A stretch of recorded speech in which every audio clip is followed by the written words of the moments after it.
Hello friends, எல்லோரும் எப்படி இருக்கீங்க? Welcome back to my channel. இன்றைக்கி நம்ம சூப்பர் டேஸ்டியான ஒரு பேன் கேக் ரெசிபி தான் ஃப்ரெண்ட்ஸ் பார்க்க போகிறீங்க. ஸோ சர்க்கரைவள்ளி கிழங்க சும்மா வேக வச்சு கொடுத்தோம்னா குழந்தைங்க யாருமே சாப்பிட மாட்டுக்கிறாங்க. ஸோ வாங்க, குழந்தைங்களுக்கு இது லஞ்ச் பாக்ஸுக்கு ஒரு ஸ்நாக்ஸ் ரெசிபியாக கூட செஞ்சு கொடுக்கலாம்.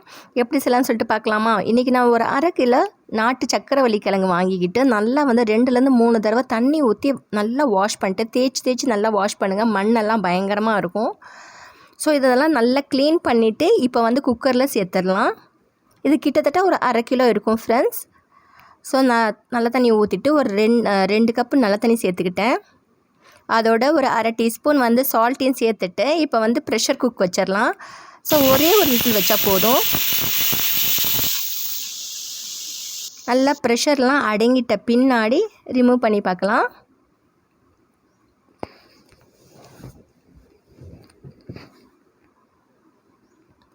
இப்போ இதெல்லாமே வேறு பவுலில் சேர்த்துக்கலாம்.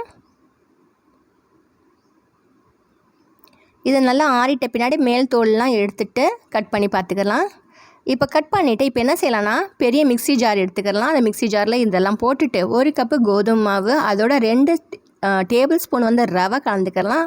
இனிப்புக்கு நாட்டு சர்க்கரை ஒரு 1/2 கப் நாட்டு சர்க்கரை சேர்த்துக்கிட்டேன். ஒரு சிட்டிகை உப்பையும் சேர்த்துட்டு ஒரு 300 ml பால் சேர்த்துக்கிட்டேன்.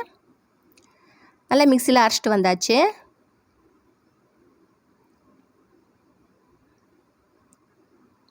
இப்போ பேட்டரோட கன்சிஸ்டன்சி நம்மளுக்கு ரொம்ப திக்காக இருக்குது. ஸோ 1/4 கப்பு தண்ணி சேர்த்துக்கிட்டேன். இது ஒரு 50லேருந்து 60 ml தண்ணி இருக்கும். நம்மளுக்கு இட்லி மாவு பதத்துக்கு வேணும், அது மாதிரி பார்த்து சேர்த்துக்கோங்க.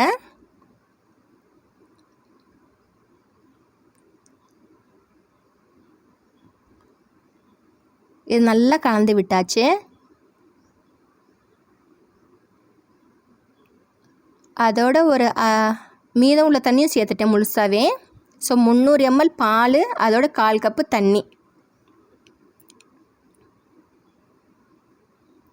அதோட ஒரு 1/2 டீஸ்பூன் ஏலக்காய் தூளியும் சேர்த்துட்டு நல்லா கலந்து விட்டாச்சு.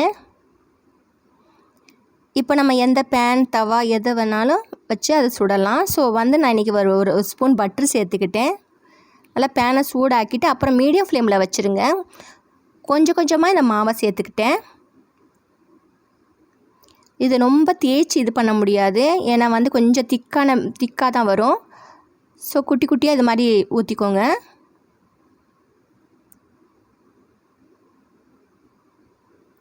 இந்த பேட்டருக்கு ஒரு 10 பேன் கேக் வந்துச்சு ஃப்ரெண்ட்ஸ். 2 சாப்பிட்டாவே அவ்வளோ ஃபில்லிங்காக இருக்கும்.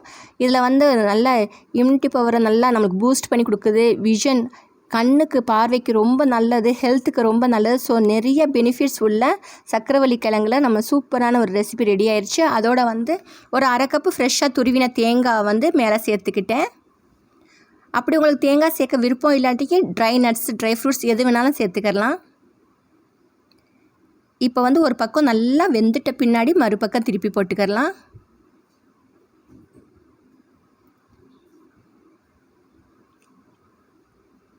ரொம்ப டேஸ்டியாக நல்ல சாஃப்டான ஒரு சர்க்கரைவள்ளி கிழங்கு வச்சு ஒரு பேன் கேக் ரெடி ஆயிடுச்சு ஃப்ரெண்ட்ஸ்.